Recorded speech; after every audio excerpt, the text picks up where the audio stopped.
అందరికీ నమస్తే అండి. 18వ పాసురం భావార్థము.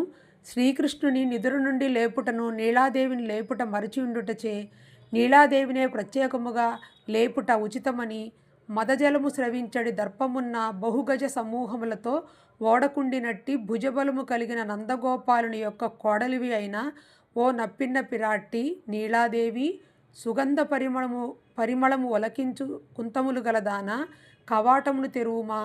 ఊరిలోకి అంతటా వచ్చి తెల్లవారినదని కోళ్లు కేకలు వేయుచున్నవి.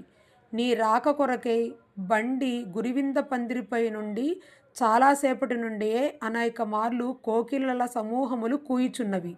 బంతుల వంటి వ్రేళ్ళుయున్నదానా, నీ మేనత్త కొడుకైన శ్రీకృష్ణుని నామకీర్తన మొనరించుచుంటివి గనుక ఎర్రతామరల వంటి మృదువైన దివ్యహస్తములచే నీ చేతికి ఉన్న కళ్యాణ గుణములు కల గాజులు గలగల ధ్వని చేయునట్లుగా వచ్చి తలుపును తెరువుమా. మేము కోరుట వలననేగాక నీవే ముదముతో రావలసినదిగా నీలాదేవి లేపబడినది. మాదృశా కించనత్రాణ బద్ధ కంకణ పాణియే విష్ణుచిత్తతనూజాయై గోదాయై నిత్యమంగళం. శాంతాకారం భుజగశయనం పద్మనాభం సురేశం విశ్వాధారం గగనసదృశం మేఘవర్ణం శుభాంగం లక్ష్మీకాంతం కమలనయనం యోగిహృద్యానగమ్యం వందే విష్ణుం భవభయహరం సర్వలోకైకనాథం. ఆండాళ్ తిరువడిగళై శరణం.